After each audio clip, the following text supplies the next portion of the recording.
दुनिया भर में जितनी भी वैक्सीन्स चल रही हैं, बन रही हैं, उनमें से 70% का निर्माण भारत में हो रहा है। मैं पेटेंट की बात नहीं कर रहा, R&D की बात नहीं कर रहा, निर्माण की बात कर रहा हूं। दुनिया के जो सर्वाधिक उन्नत और समृद्ध देश हैं, वो वैक्सीन खोज भी लेते हैं तो भी उसका निर्माण भारत में ही होता है। 70% से ज्यादा उस कारोबार पर, ग्लोबल उस पर, धरातल पर भारत का कब्जा है।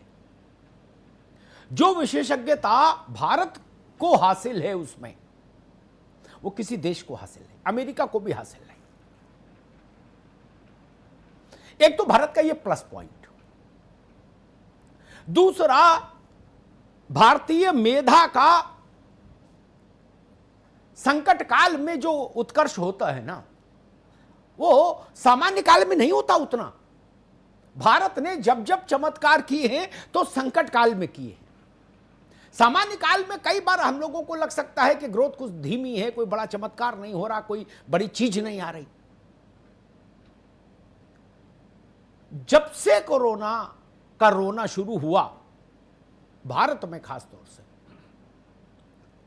तब से हॉस्पिटल में बेड, मास्क, दस्ताना, बिस्तर, वेंटिलेटर, इनके इंतजाम में तो भारत लगा ही।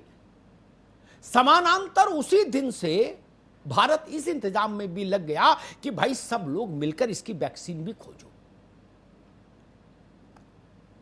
वैक्सीन को लेकर एक सामान्य अनुभव रहा कि 4 से 5 साल मिनिमम लगते हैं वैक्सीन को धरातल पर उतरने में, मतलब रोगी के लगने लायक स्थिति में आने के लिए। तो कुछ लोगों ने कहा जी भारत ऐसा चमत्कार इतनी जल्दी कैसे कर लेगा? नहीं, दुनिया के और 2-3 बड़े मुल्क हैं जहां भी इसकी प्रक्रिया वहां भी चल रही है।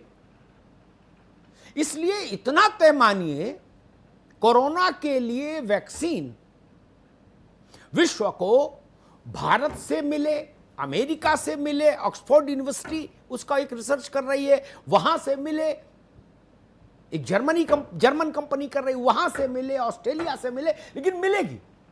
वो 4 साल 5 साल वाला युग बीत गया। यही एक दुनिया के लिए बहुत बड़ी उपलब्धि हो जाएगी कि इतनी जल्दी इतने बड़े वायरस के लिए एक वैक्सीन खोज लेना। और हम 135 करोड़ लोगों के लिए गर्व की बात यह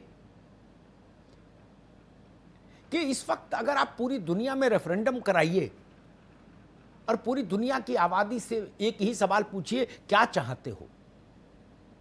कोई ये नहीं कहेगा गाड़ी, बंगला, सोना, चांदी, नौकरी, कुछ नहीं।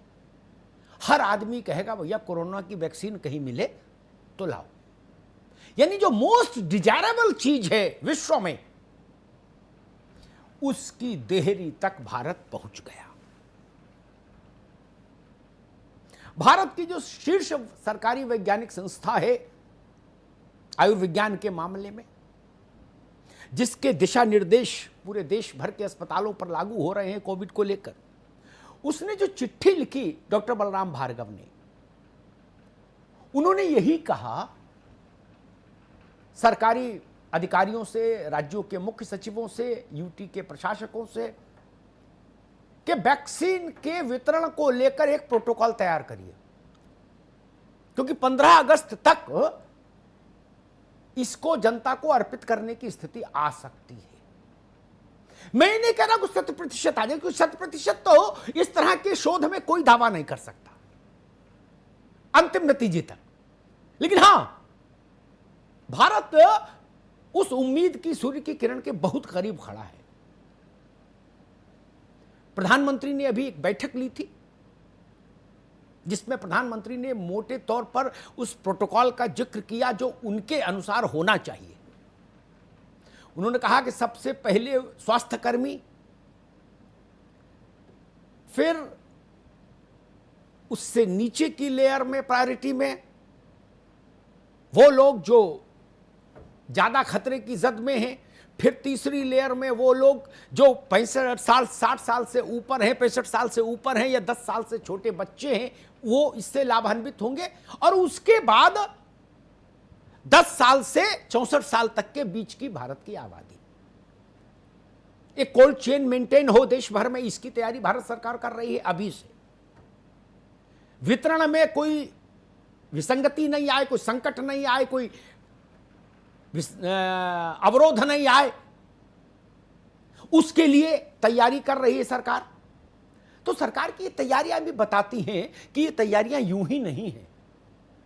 अगर वो चीज बहुत दूर होती तो आज से वो तैयारियां नहीं हो रही होती कि जब स्थिति आएगी, जब बरसात आएगी तो छाता खोलेंगे। अगर बरसात 6 महीने दूर हो तो कोई छाता खोलता है क्या? नहीं ना। तो अगर भारत ने छाता खोला है और वो भी प्रधानमंत्री के स्तर का व्यक्ति अगर इस तरह की बैठकों को चेयर कर रहा है, तो हमें उस परिपत्र पर भरोसा करना है और कामना करनी है कि विश्व को इस बीमारी से मुक्ति दिलाए हिंदुस्तानी टीका।